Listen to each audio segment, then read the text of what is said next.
Praise God. Puji Tuhan. Selamat malam semuanya.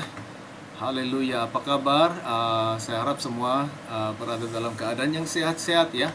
Puji Tuhan. Malam ini kita mulakan kebaktian dengan doa, dan kita akan menyembah Tuhan dengan 1-2 lagu melalui YouTube. Oke. Dan setelah itu kita akan dengar firman Tuhan. Mari kita berdoa. Bapa di sorga, Engkau berkati kami, berkati anak-anak-Mu Tuhan, terutamanya mereka yang ada di Sandakan.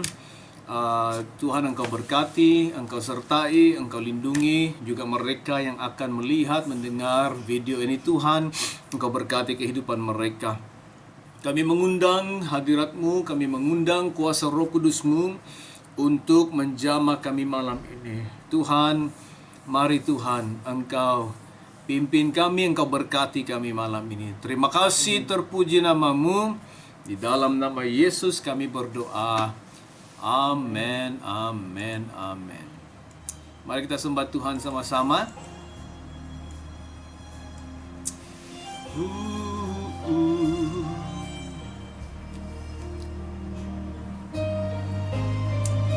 Rakabu sabrandeka. Shabababarande. Sodobodadabadadabadadabadadabahar. Hanya dekat kasih-Mu Bapa, jiwaku pun tentram.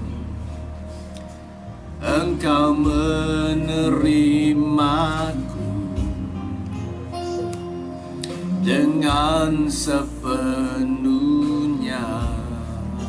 Walau dunia melihat rupa, namun Kau memandangku sekedalaman hatiku.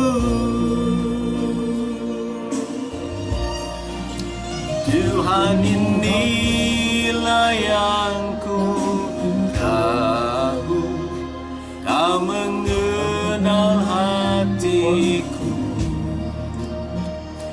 jauh dari semua yang terdekat sekalipun.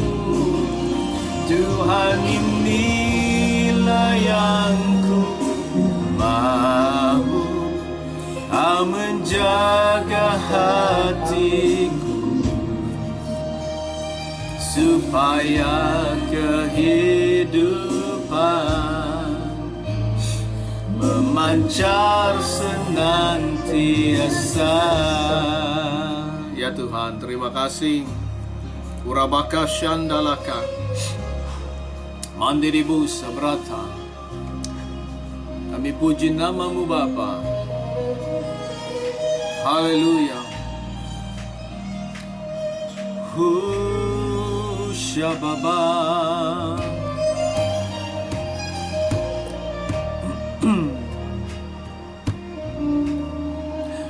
Walau dunia melihat rupa, namun Kau memandangku sampai kedalaman hatiku. Somebody, Tuhan, inilah yang ku tahu, Kau menjaga hatiku jauh lebih semua yang terdekat sekalipun. Tuhan, inilah yang ku mahu, Kau menjaga hatiku. Terima kasih Bapa. Ya kehidupan memancar senantiasa. Tuhan, inilah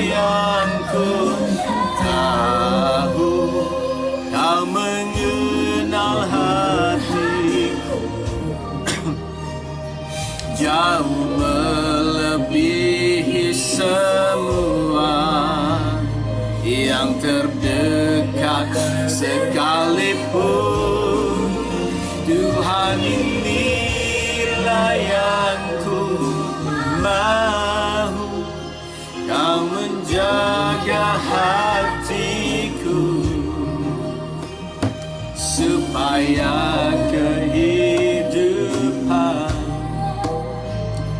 memancar senantiasa.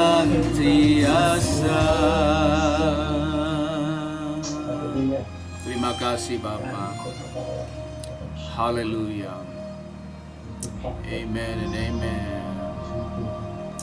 Amen and amen. Praise God. Amen. Puji Tuhan. Puji Tuhan. Sungguh baik dan sungguh indah dapat menyembah Tuhan bersama-sama. Ya, kadang-kadang kalau kita menyembah Tuhan sendiri, zaman sekarang kan kita ada handphone, kita ada komputer, kita ada iPad, kita ada data, kita ada internet.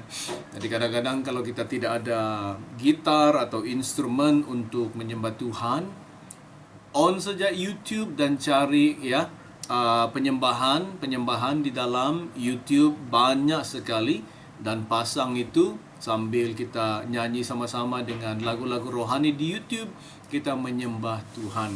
Ya, kita ekspresikan cinta kasih, kita ekspresikan penyembahan kita kepada Tuhan. Ya, YouTube banyak sekali membantu untuk kita menyembah Tuhan. Saya juga melakukan itu. Ya, kadang-kadang saya on music on YouTube, semuanya ada di situ. Lagu kita boleh pilih apa lagu yang kita mau pakai untuk menyembah Tuhan. Yang penting kita sembah Tuhan di dalam kehidupan kita. Puji Tuhan. Nah, saya merekam video ini malam ini ya untuk kongsikan kepada Anda semua, karena juga beberapa minggu ini saya tidak dapat rekod khotbah karena meeting tidak tentu di kebaktian waktu malam ya. Jadi apa yang terjadi, saya tidak dapat rekod. Lagipun Microsoft Teams saya sekarang tak boleh rekod, saya tidak tahu kenapa. Ya, tapi selama ini hanya Christopher dan Nettie saja yang ikut kebaktian online. Dan di sini saya mau umumkanlah, mungkin ada baiknya kalau kita pindahkan kepada Facebook Live, ya, kepada Facebook Live setiap hari Minggu malam jam sama ada jam 7.45 atau jam 8 malam. Cuma tidak panjang, mungkin sekitar 30-40 menit ya. Saya tetap pimpin lagu untuk menyembah Tuhan. Mungkin Shekinah juga boleh ambil alih, sekali-sekala kita ya berganti-ganti untuk memimpin lagu-lagu pujian. Mungkin ya 10 menit menyembah Tuhan, dan setelah itu saya akan bawa firman Tuhan di dalam Facebook Live. Tujuan saya itu adalah untuk menjangkau lebih, karena mungkin ada juga yang di dalam Facebook saya itu kan mungkin yang mau join. Ada teman-teman di Sabah, di Sandakan, di Kota Kinabalu, ya, ada di Kota Marudun, ya, di tempat-tempat lain, ada juga di Semenanjung di sini, juga di Sarawak, di Indonesia, di Kalimantan. So barangkali mungkin mereka boleh join. Jadi kita boleh menjangkau lebih banyak. Ya, tetapi kita yang di sini, lagipun barangkali ya saya tidak perlu upload di YouTube, tapi kita coba ya, buat itu juga lah, tetap lakukan. Tapi mungkin ada baiknya karena di dalam Facebook ya, bila-bila orang boleh masuk di dalam Facebook saya, dan ya, mereka juga dapat notification tentang video-video khotbah yang saya adakan.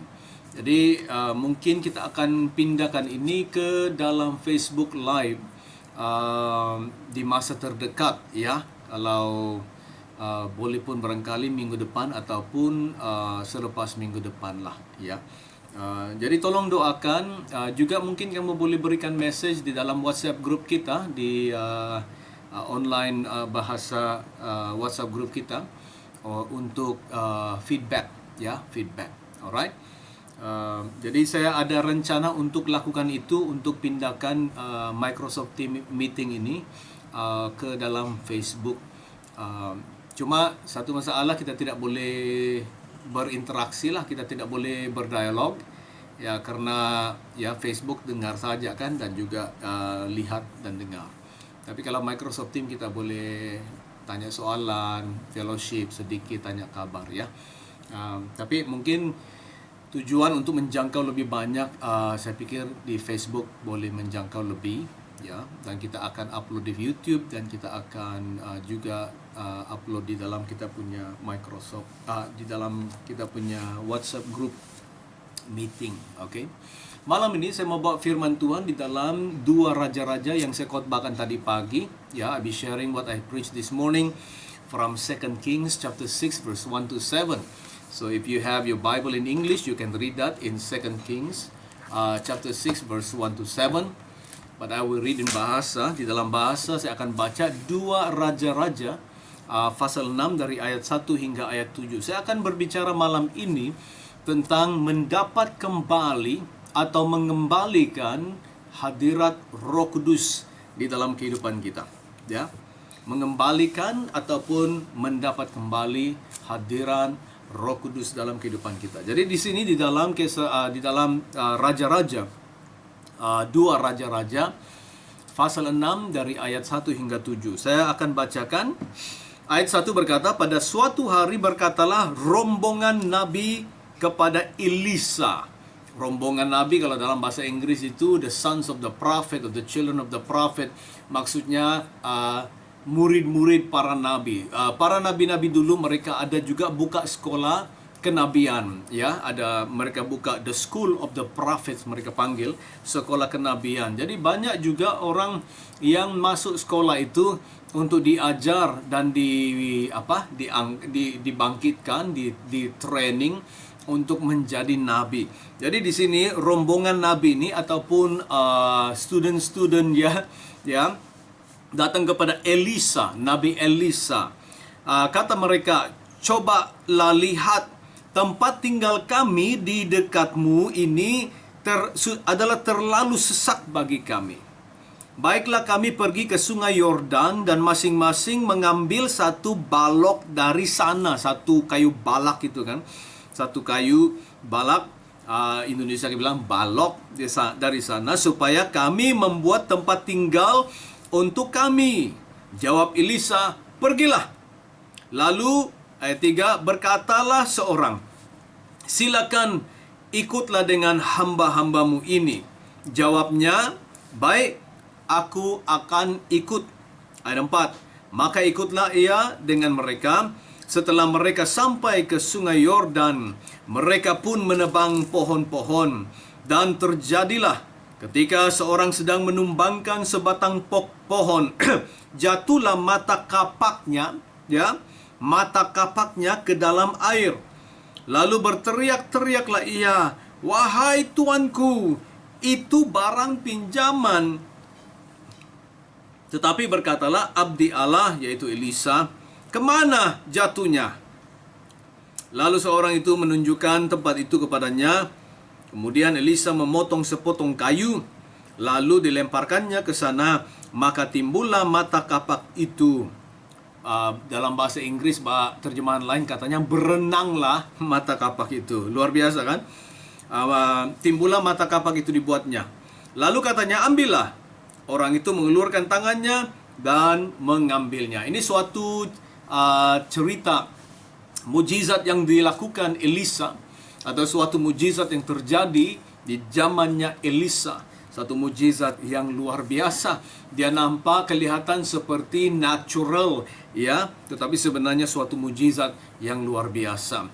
Saya pikir ada sebabnya kenapa Tuhan meletakkan ini cerita di dalam firman Tuhan. Bukan saja menyatakan suatu mujizat terjadi di dalam kehidupan Elisa pada waktu ini, tetapi ada message untuk kita. Karena ini menjadi suatu gambaran, satu picture tentang kehidupan orang Kristen. Ya, di sini dia berbicara, kalau dalam bahasa Alkitab Indonesia, katanya di sana tajuknya kapak timbul mengapung. Ya, kapak timbul atau mata kapak itu, ya, besi itu, dia berenang ataupun terapung, mengapung. Luar biasa. Saya di dalam suatu series ataupun di dalam suasana mengungsikan tentang Roh Kudus dan pekerjaan Roh Kudus di dalam kehidupan orang Kristen. Bagaimana pentingnya Roh Kudus itu dalam kehidupan kita. Orang Kristen hidup di dalam Roh Kudus. Sebenarnya kita diberikan Roh Kudus. Yesus mengirim Roh Kudus kepada kita karena kita sangat-sangat memerlukan, kalau bahasa Indonesia bilang sangat-sangat membutuhkan Roh Kudus di dalam kehidupan kita. Karena tanpa Roh Kudus susah sekali kita mau hidup bagi Tuhan, apalagi menggenapi firman Tuhan. Haleluya. Jadi saya mau bawa cerita ini, kaitkan cerita ini dengan pekerjaan Roh Kudus di dalam kehidupan kita sebagai orang Kristen. Dia berbicara tentang kapak atau mata kapak itu. Kapak itu sangat-sangat penting di zaman orang-orang dulu maupun hari ini.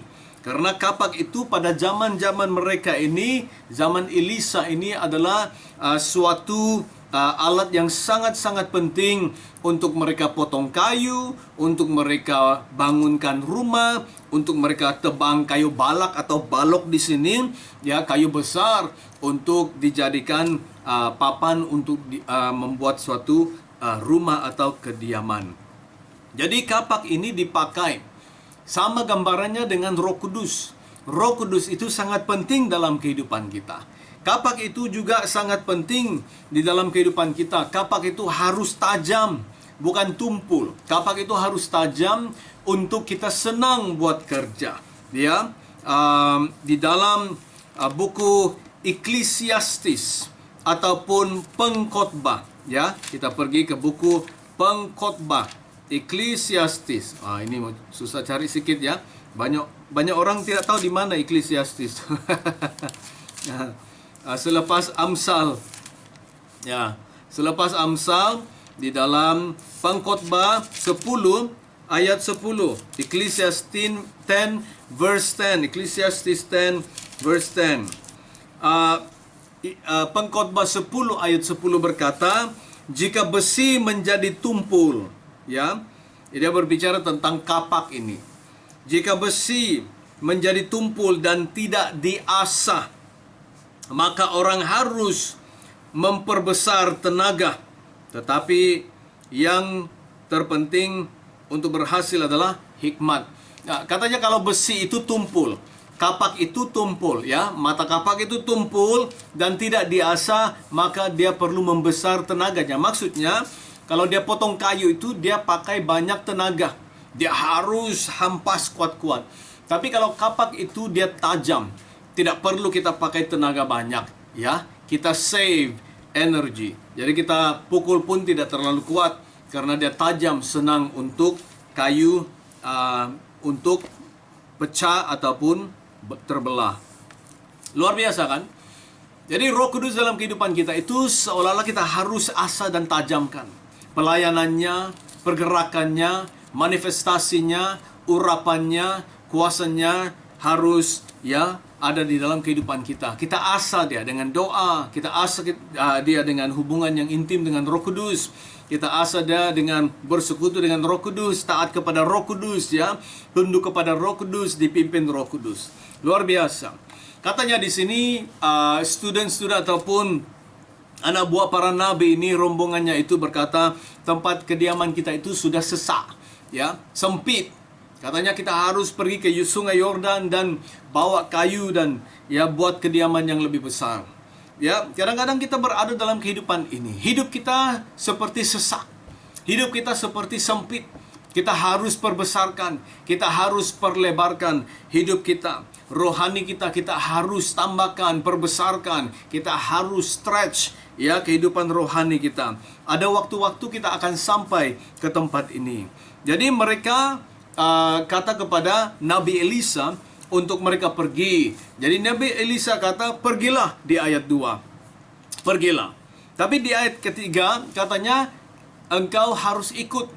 Ya, mereka menjemput Nabi Elisa untuk pergi bersama-sama dengan mereka. Dan saya pikir ini suatu perkara yang baik karena ini menggambarkan hubungan jemaat dengan gembala. Ya, sebagai seorang jemaat, sebagai seorang member Di dalam satu gereja kita harus pentingkan gembala kita, kita harus hormat gembala kita, kita harus dukung gembala kita. Itu penting. Kalau ada masalah, kita harus melibatkan gembala kita. Kalau ada pergumulan, kalau perlukan nasihat, kalau perlukan dorongan, kita harus melibatkan gembala kita. Nah, maksud saya bukanlah segala sesuatu pun kita melibatkan gembala, sehingga hal-hal yang sulit, hal-hal yang confidential, hal-hal yang pribadi pun kita kongsikan saja. Bukan. Kita perlu pakai hikmat. Tapi penting pemimpin itu ada dalam kehidupan kita. Penting gembala itu datang dalam kehidupan kita. Karena saya pikir mujizat ini tidak akan terjadi kalau Elisa, Nabi Elisa itu tidak bersama dengan mereka.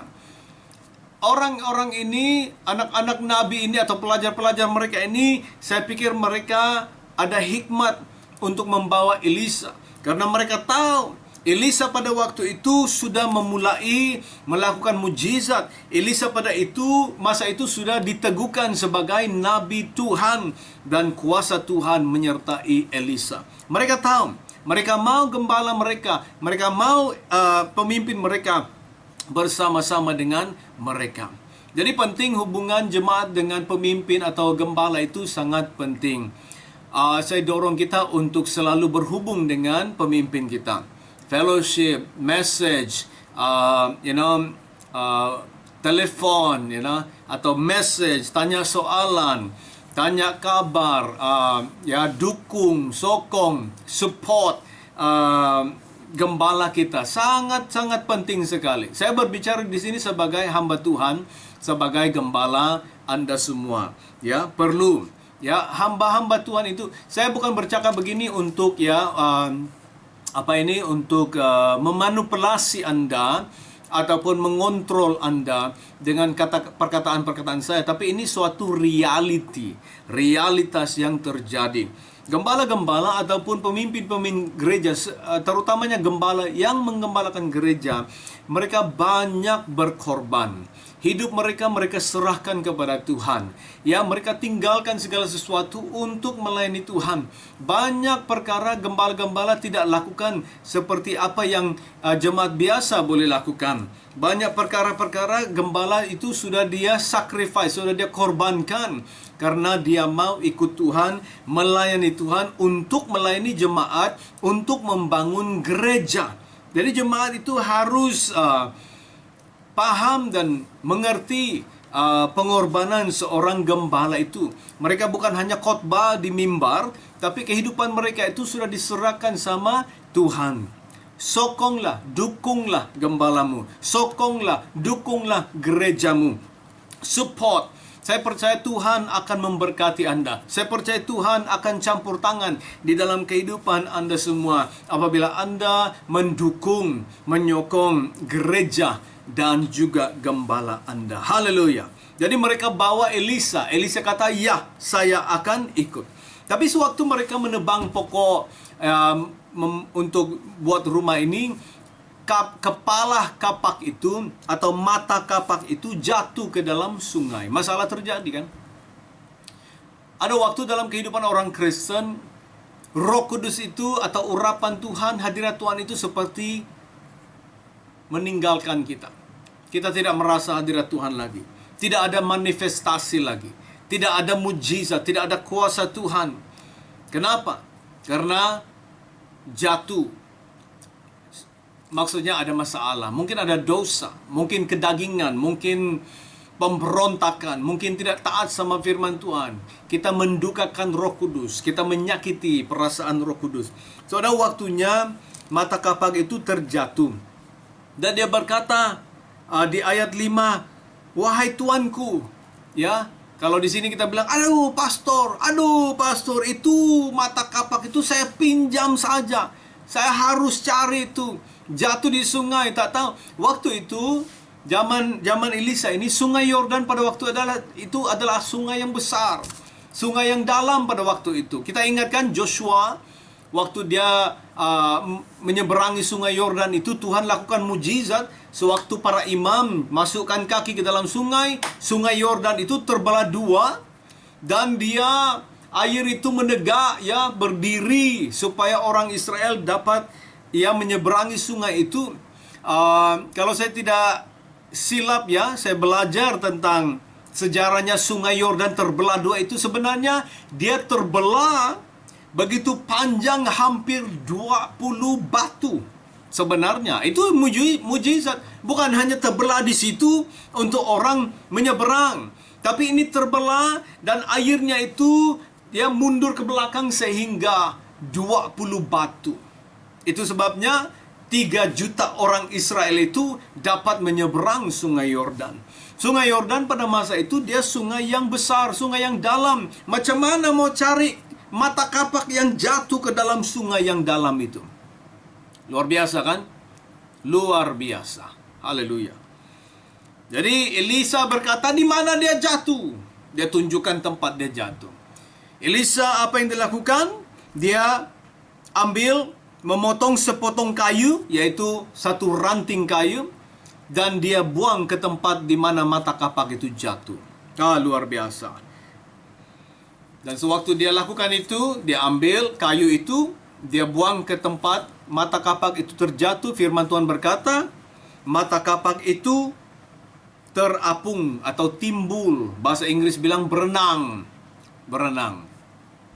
Luar biasa. Bagaimana besi boleh berenang? Bagaimana besi boleh timbul?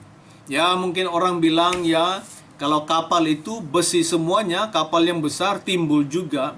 Ya, itu memang, ya, secara fisik itu mereka sudah belajar. Tapi dia timbul itu karena dia ada tempat ruangan supaya air tak masuk, dia akan timbul. Botol juga kalau kita buang, kita tutup, kita buang ke dalam sungai, timbul. Tapi ini besi. Besi seperti mata kapak itu mustahil untuk timbul. Kita buang, dia tetap jatuh. Kalau batu itu, ya, sebesar ini kita buang ke dalam air, tetap dia tenggelam. Jadi besi seperti mata kapak ini tenggelam, ya. Tapi Elisa potong kayu, dia buang ke tempat di mana dia jatuh, dia timbul. Mustahil. Bagaimana itu terjadi? Coba pergi ke dalam kolam, ke sungai, buang besi dan ambil kayu, letak di sana di mana dia jatuh. Timbulkah besi atau tidak? Tidak boleh. Karena ini mujizat yang dilakukan oleh Tuhan. Haleluya. Bukan magic, ya, bukan silap mata, tapi ini mujizat. Message di sini berkata, kalau kita hilang hadirat Tuhan, hilang Roh Kudus, urapan Roh Kudus dalam kehidupan kita, kita harus pergi kepada Tuhan Yesus. Kayu itu melambangkan pekerjaan Yesus, kayu itu melambangkan Yesus. Di dalam buku Yeskiel, buku Jeremia, di buku Zekaria, ya, dia berbicara tentang kayu, branch atau ranting itu adalah Tuhan Yesus Kristus. Haleluya. Ya. Jadi kalau kita kehilangan urapan Tuhan, hadirat Tuhan atau Roh Kudus dalam kehidupan kita, kita datang kepada Yesus, yaitu pokok kayu ataupun ranting itu.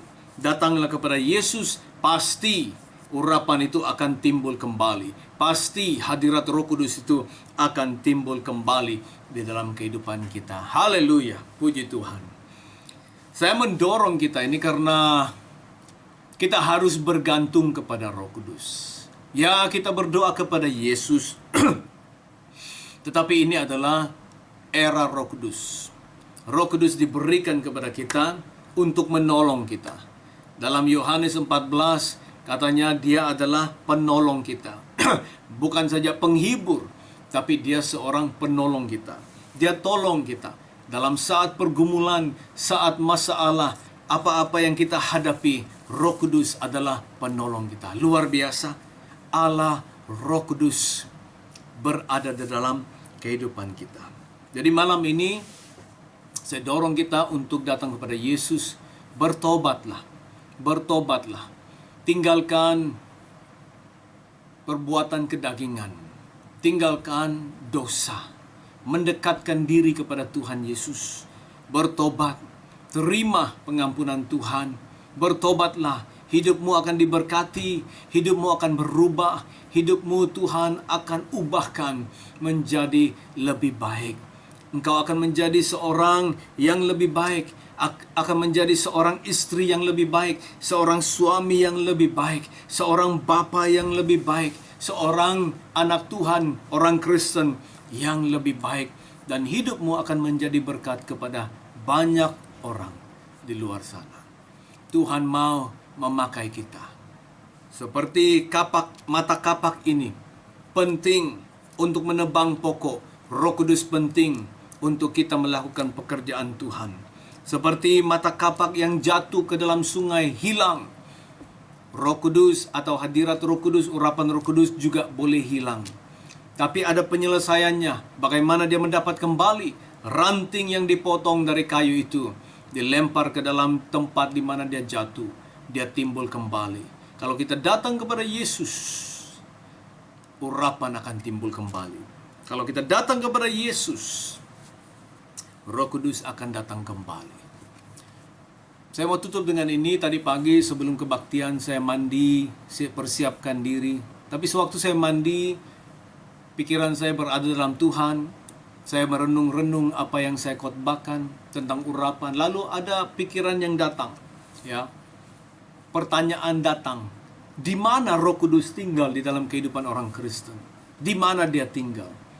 Jadi saya teringat banyak orang mengatakan, oh di dalam hati. Roh Kudus ada dalam hati kita. Roh Kudus ada dalam kehidupan kita. Ya, memang betul juga. Betul juga. Tapi ada pikiran yang datang seolah-olah Tuhan berbicara kepada saya tadi pagi. Dia kata tidak. Dia kata Tuhan Yesus tinggal dalam hati kita. Tuhan Yesus yang tinggal di dalam hati kita. Tapi Roh Kudus di mana? Dia berkata Roh Kudus tinggal di dalam doa. Dan waktu saya pikir itu, ya ada kebenarannya. Betul juga. Roh Kudus tinggal di dalam doa. Saat umat Tuhan di dalam Alkitab berdoa, Roh Kudus datang. Waktu mereka pergi ke rumah Tuhan, mereka berdoa, Roh Kudus datang. Mereka pergi dalam Kisah Rasul 2, di ruangan atas mereka berkumpul berdoa, Roh Kudus datang. Kalau kita lihat pengalaman anak-anak Tuhan dalam Alkitab, setiap kali mereka berdoa, Roh Kudus datang. Kenapa? Roh Kudus tinggal di dalam doa. Itulah penting anak Tuhan, orang Kristen, hidup di dalam doa. Doa. Berbicara kepada Tuhan, berdoalah kepada Tuhan, bersekutu kepada Tuhan, tinggallah di dalam doa. Paulus berkata, berdoalah tanpa henti-henti. Yesus berkata dalam Lukas 18, katanya, janganlah jemu berdoa, karena Roh Kudus tinggal di dalam doa. Wah, itu dorongan untuk kita menjadi orang yang berdoa. Kenapa kita harus berdoa? Karena Roh Kudus tinggal dalam doa. Kalau kita berdoa, aktivitas Roh Kudus begitu nyata. Ya, manifestasi Roh Kudus begitu nyata. Hikmat, urapan, kuasa, mujizat terjadi apabila kita orang yang suka berdoa. Haleluya.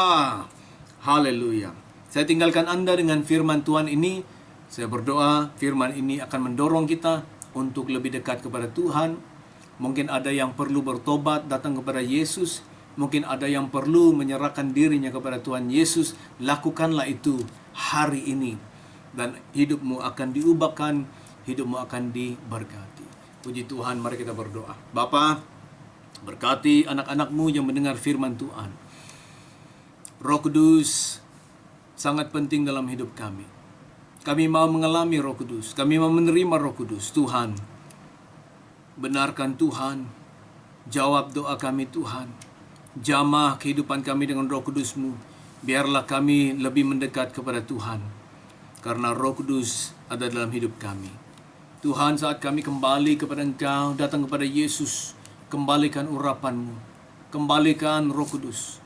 Kembalikan sukacita yang lahir dari Roh Kudus. Terima kasih Bapa. Terpuji nama-Mu. Berkati anak-anak-Mu. Berkati setiap keluarga. Lindungi Tuhan.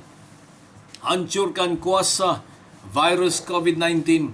Di dalam nama Tuhan Yesus Kristus, kami percaya kuasa Roh Kudus mampu menghancurkan COVID-19 dalam nama Yesus. Terima kasih Bapa, terpuji nama-Mu. Berkati, kami berikan segala kemuliaan, hormat, syukur kepada Tuhan. Terima kasih. Dalam nama Yesus kami berdoa. Amin dan amin. Haleluya. Baik, kita tutup sebelum kita bersurai, kita berikan persembahan kepada Tuhan. Ada di dalam WhatsApp grup kita flyer, ya, ada nomor account gereja di sana. Juga ada di dalam Facebook. Kita boleh lihat flyer yang saya buat di dalam Facebook saya. Ada nomor account gereja di sana. Berilah kepada Tuhan, dukung gereja, support gereja. Kita percaya Tuhan akan memberkati Anda juga. Berikan persepuluhan kita, karena itu sangat-sangat penting untuk gereja dan juga untuk kehidupan kita. Kalau kita beri persepuluhan, gereja diberkati memang. Jadi pelayanan akan terus berjalan. Tapi juga kita beri persepuluhan untuk diri kita, karena Tuhan berjanji Dia akan membuka tingkap-tingkap langit di surga dan mencurahkan berkat sehingga tidak ada cukup, ya, tempat atau lumbung-lumbung untuk mengisinya. Nah, begitu luar biasa kan? Jadi setialah dengan persepuluhan, setialah dengan pemberian offering kita kepada Tuhan. Haleluya. Semoga Tuhan memberkati Anda saat Anda memberi, dan semoga Tuhan memberkati minggu yang akan datang ini. Kita akan jumpa minggu depan. Puji Tuhan, Tuhan memberkati. Amin. Amen.